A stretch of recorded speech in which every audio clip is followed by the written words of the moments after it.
గారిని మాట్లాడవలసిందిగా రిక్వెస్ట్ చేస్తున్నాం.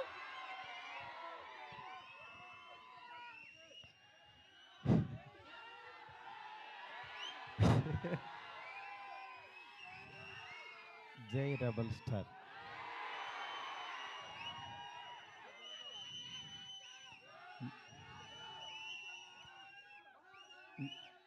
చాలాసార్లు చాలామంది అడిగేవాళ్ళు, కానీ నిజంగా అంటే మాటలు రాని సందర్భం అంటారే, అలా ఉంది ఇప్పుడు పరిస్థితి. ఫస్ట్ ఆఫ్ ఆల్ మనకి గెస్ట్లు వచ్చారు, national media. Thank you so much sir for being here. Welcome to Hyderabad sir. Please have nice food and please take our hospitality. Thank you so much sir. Telugu, Tamil and Kannada everyone. Telugu media గురించి చెప్పక్కర్లేదు. నా first beginning journey నుంచి నాతో పాటు నా family members లాగా నన్ను మందలిస్తూ, నా చేత మంచి సినిమాలు తీయిస్తూ, నన్ను నడిపిస్తూ ముందుకు తీసుకెళ్తున్నారు నా తెలుగు మీడియా మిత్రులందరూ. వాళ్ళందరికీ కూడా థ్యాంక్స్ అని చిన్న మాటతో చెప్పలేను. ఎందుకంటే ఒక్కళ్ళని ప్రత్యేకం కాదు, నాకు పరిచయం ఉన్న ప్రతి ఒక్కళ్ళు నేను మంచి సినిమా తీయాలని తాపత్రయపడ్డారు. వాళ్ళందరికీ కూడా పేరున చాలా చాలా చాలా థ్యాంక్స్. నెక్స్ట్ డైలాగ్ లేవు, అదే నేను మా ఎస్కేన్ అంతా చించుకోలేను, కానీ బట్ నా ఎమోషన్ అంతా లోపల ఉంటుంది. నా ఇదంతా నేను అంటే ఫస్ట్ ఈ జర్నీ ఒక చిన్న మాటతో చెప్పాలి. ఒకరోజు వచ్చి యువి వంశీ, డార్లింగ్ ప్రభాస్తో సినిమా చేస్తావా అన్నాడు. అదే డార్లింగ్ నేను గోపీచంద్తో చేస్తున్నాను, ప్రభాస్తో అడుగుతున్నావు, ఎందుకు చేయను, అలాంటి ఆపర్చునిటీ వస్తే అన్నాను. సరే రేపు ప్రభాస్ బాంబే రమ్మన్నాడు, ఒకసారి వెళ్ళి కలువు అన్నాడు. అనేసరికి ఆయనకి ఫోన్ చేస్తే టక్మని వెంటనే వెళ్ళాను. వెళ్ళిన తర్వాత చాలా బాగా ఆయనతో అంటే అసలు ఆయన చూడటం అనేదే ఒక గాడ్ని కలిసినంత ఒక ఆనందంగా ఉంటుంది. అంటే అలాంటి నిజంగా ఆయన కలవడం అంటే ఒక ఆ ఎగ్జైట్మెంట్ ఇది వెళ్ళిన తర్వాత నేను మాట్లాడే విధానం, ఇంకా ఆయన మనం ట్రావెల్ అవ్వాలనేది, అంటే ఆయన ప్రేమ కథ చిత్రానికి భలే భలే మగాడు వైకి ఆయన చాలా పిచ్చ ఇదనమాట. నాకు అలాంటి సినిమా ఒకటి చేయాలందండి సరదాగా అన్నారు ఆయన. అని అంటే అయ్యో తప్పకుండానండి అని చెప్తే అండి అనొద్దు డార్లింగ్ అని పిలువ అన్నాడు ఆయన. అంటే ఆయన మనిషిని నచ్చితే ఎంత ఓన్ చేసుకుంటారో చెప్తున్నా. దాని తర్వాత పక్క కమర్షియల్ పెద్ద ఆడలేదు, బట్ అయినా సరే ప్రొడ్యూసరు కమిటీ అయిన ప్రొడ్యూసర్ వెనక్కి వెళ్ళిపోయారు నాకు ఈ కాంబినేషన్ వద్దని. బట్ ఆయన నిలబడ్డాడు, ఆయన ఒక్కడు ప్రపంచానికి. నేనన్నాను నేను కూడా యాక్చువల్గా వద్దులే ఇలాంటి పరిస్థితుల్లో ఎందుకు అని ఒక మెసేజ్ పెట్టేద్దాం ఆయనకి, డార్లింగ్ మనం తర్వాత చేద్దాం పోనని నేను మెసేజ్ పెట్టేద్దామని ఫోన్ తీసి వంశీకి చెప్పా, డార్లింగ్ ఎందుకు ప్రభాస్ గారు ఆయన దీనిలో ఉన్నారు, నాకున్న ఇప్పుడు దీనికి కరెక్ట్ కాదు, ఇలాంటి టైంలో నేను కూడా చేయలేను, నేను ఏదో తేజుతోనే ఇట్లా వెళ్ళిపోతాను అన్నా. అని అంటే సరే నువ్వు ఆలోచించుకో అన్నారు. ఆ రోజు ఈవినింగ్ మళ్ళీ ఆయనే ప్రభాస్ గారు ఫోన్ చేశారు. ఫోన్ చేసి డార్లింగ్ నువ్వు చెప్పింది అది బాగుంది, ఇది చాలా బాగుంది, ఇది అదిరిపోయింది అన్నారు. ఈయన ఇంత నమ్ముతున్నాడు ఏంటి అసలు నన్ను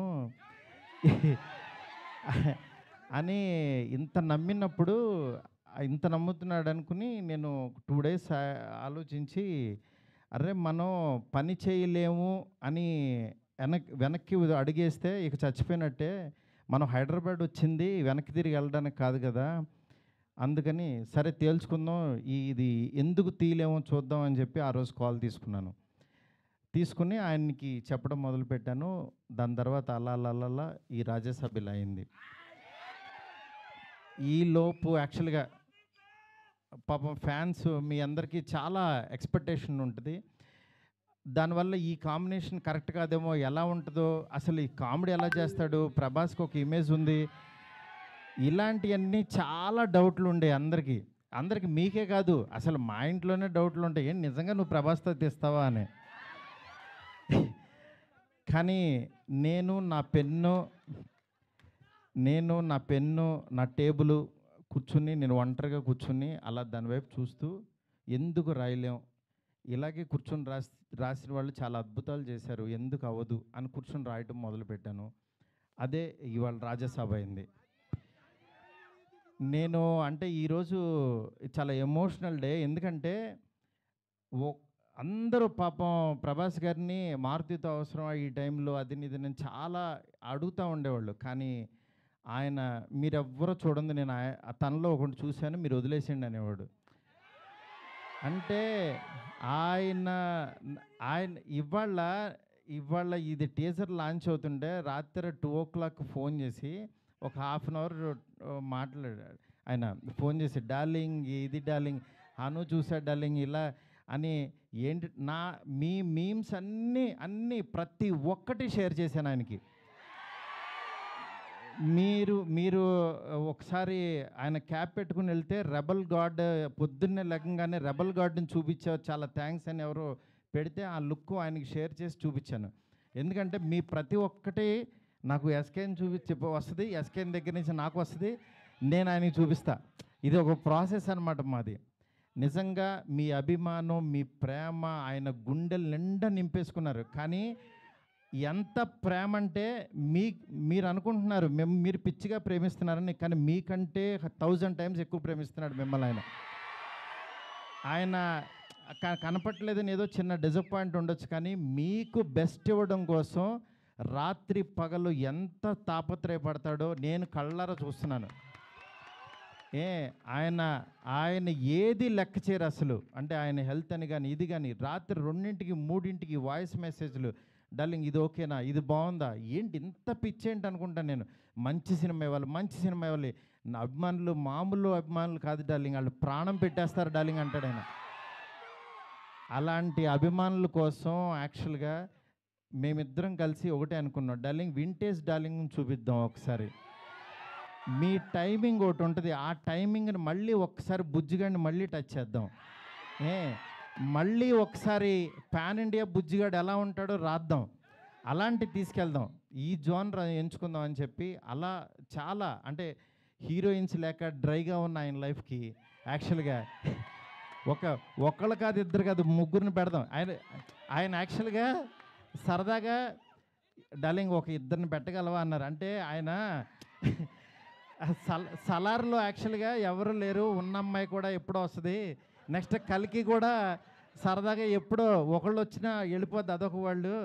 నా లైఫ్ అంతా ఆదిపురుషు చూస్తేనే సీతాదేవి ఆవిడెక్కడో ఉంటుంది, ఆవిడెక్కడో ఉంది, కానీ నా దగ్గర నా ఇంట్లో ఎవరు లేరు డార్లింగ్, ఒక ఇద్దరిని పెట్టగలవా అన్నారు.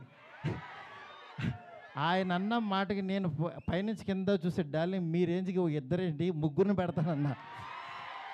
అలా యాక్చువల్గా ముగ్గురిని తీసుకెళ్ళి ఒక హర్రర్ కొంపలో పెట్టి రొమాంటిక్ ఫ్యాంటసీ నేను చెప్తున్నాను, నేను ప్రామిస్ చేస్తున్నా ఈరోజు ఇది జస్ట్ టీజర్. ఈ వరల్డ్ ఎలా ఉంటుందో మీకు జస్ట్ చూపించామంతే. ఇది trailer cinema you can't imagine, I'm telling.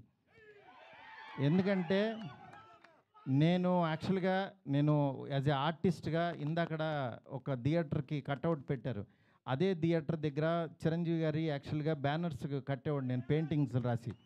అంటే నేను ఆర్ట్ బ్యాక్గ్రౌండ్ నుంచి వచ్చా, రోడ్డు మీద బొమ్మలు వేసుకున్న దగ్గర నుంచి వచ్చా. నా ఆర్ట్ని 2D యానిమేషన్ చేశా, 3D యానిమేషన్కి వెళ్ళా, అలా చివరికి యాక్చువల్గా ఒక హాలీవుడ్ కంపెనీతో వర్క్ చేసే స్థాయికి వచ్చాను ఈ సినిమాతో. నేను అందుకని చెప్తాను, యాక్చువల్గా మీరెవరు దయచేసి టైం వేస్ట్ చేసుకోవద్దు, ఎవరు హార్డ్ వర్క్ చేయండి, డెఫినెట్గా వన్ డే మీది అవుతుంది. ఈరోజు నాది, తర్వాత రోజు మీది. అంతేగాని నేనేదో సాధించేసానని కాదు, నేను ఒక ఎగ్జాంపుల్ అని చెప్తున్నాను మీకు అంతే. నిజంగా ఫ్యాన్స్ అందరూ నేను ఎప్పుడు కూడా నా గురించి రివ్యూస్ చదువుకోవడం కానీ పేరు నా ఫేస్ని కట్ చేసి యాక్చువల్గా వీడియోస్లో పెట్టి నాలో లేని హీరోయిజాన్ని మీరు చూపిస్తున్నారు. నిజంగా దానికి మీకు ఏమిచ్చినా నేను చెప్పలేను. ఎందుకంటే నా ఫ్రెండ్స్ నా ఫ్యామిలీ అందరూ కూడా మా వైఫ్ అందరూ మా పిల్లలు మీమ్స్ చూసి వాళ్ళ ఆనందం నేను మాటల్లో చెప్పలేను. రోజు మీరు ఇస్తున్న ఎనర్జీ, ఈ ఎనర్జీతో ఈ సినిమా ఇంకా బాగా తీస్తాను. ఇంకొంచెం బ్యాలెన్స్ ఉంది, బాగా తీస్తానంటే ఇంకా చాలా తీయలేమని కంగారు పడద్దు. ఆయన వర్క్ ఉంది, నెక్స్ట్ అట్లాగే సాంగ్స్ ఉన్నాయి. ఒకటైంది కదా, కొంచెం ఆగండి. మీరు అడుగుతుంటే కంగారు వచ్చేస్తుంది. ఎందుకంటే ఎప్పుడు ఏం వదలాలో అవి వదులుతూ మీకు మీకు ఇదే రేంజ్ క్వాలిటీ కంటెంట్ ఇవ్వడం కోసమే కష్టపడుతున్నాం, టైం తీసుకుంటున్నాం. యా యా దయచేసి అర్థం చేసుకోండి sir. I hope national media you like the teaser sir. Thank you so much sir. Please encourage me sir, please support us sir. You are coming such a long way sir. Thank you so much. ఇంకేం చెప్పాలో అర్థం కావట్లేదు. నేను మీకు మాట ఇస్తున్నాను, మంచి cinema ఇస్తున్నాను. మంచి సినిమా అంటే మీరు కోరుకునే ప్రభాస్ గారిని ఎలా చూడాలనుకుంటున్నారో ప్రతి క్షణం ఆయన్ని అడ్మైర్ అయ్యి చూస్తారు. ఎందుకంటే నేను ఇంత తీసేసాను సినిమా, ఇప్పుడు దాంట్లోంచి క్రిస్పీగా మీకు బెస్ట్ ఇవ్వబోతున్నాము. Thank you so much. Thank you so much. Next నా టెక్నీషియన్స్ గురించి అందరికీ బాగా చెప్పాలి ఎట్లాగో, ఎందుకనంటే ఇంకా చాలా సందర్భాలు ఉన్నాయి. ఫస్ట్ ఆఫ్ ఆల్ నేను ఈ సినిమా ఈ స్టేజ్ ఇలా ఫినిషింగ్ ఇలా రావడం కానీ మెయిన్ కారణం ప్రభాస్ గారి తర్వాత ఓన్లీ వన్ పర్సన్ విశ్వ గారు. ఎందుకంటే విశ్వ గారు ఈ కాంబినేషన్ని ఎవ్వరూ ఆయన నమ్మారు. ఆయన ఒకటే అన్నారు, సార్ బెస్ట్ సినిమా ఇద్దాం, మీరు ఏం కావాలంటే అది చేయండి. ఇప్పటికీ మేము అనుకున్న బడ్జెట్ దాటి ఎట్టెళ్తున్నా సరే ఆయన అస్సలు వన్ డే కూడా మమ్మల్ని డిస్కరేజ్ చేయకుండా మీకు బెస్ట్ సినిమా ఇవ్వడం కోసం కష్టపడుతున్నారు. డెఫినెట్గా ఈ సినిమా చాలా పెద్ద రేంజ్కి వెళ్తుంది. అది మాకు తెలుసు, ఏం జరుగుతుందో మేము చూస్తున్నాము. Thank you so much. Okay, మా డిఓపి కార్తిక్కి, అట్లాగే మా రాజీవన్ సార్కి, మా ఫ్రెండ్ ఎస్కేఎన్కి, నా లెఫ్ట్ హ్యాండ్ రైట్ హ్యాండ్ అన్నీ, అట్లాగే మా శ్రేయస్ మీడియా ఫ్రెండ్స్కి, శ్యామ్కి, సుజిత్కి, ఇట్లా ప్రతి ఒక్కరికి, మా మీడియా ఫ్రెండ్స్ వంశీ కాక అందరికీ కూడా చాలా చాలా చాలా థ్యాంక్స్. అట్లాగే ఇక్కడికి వచ్చిన తెలుగు మీడియా మూర్తి గారికి, నెక్స్ట్ నిశాంత్ గారు, అన్వర్, ఇట్లా జీవి గారు, ప్రతి ఒక్కళ్ళు, సురేష్ కొండరెడ్డి, చాలా చాలా థ్యాంక్స్ అండి. Thank you so much. Bye.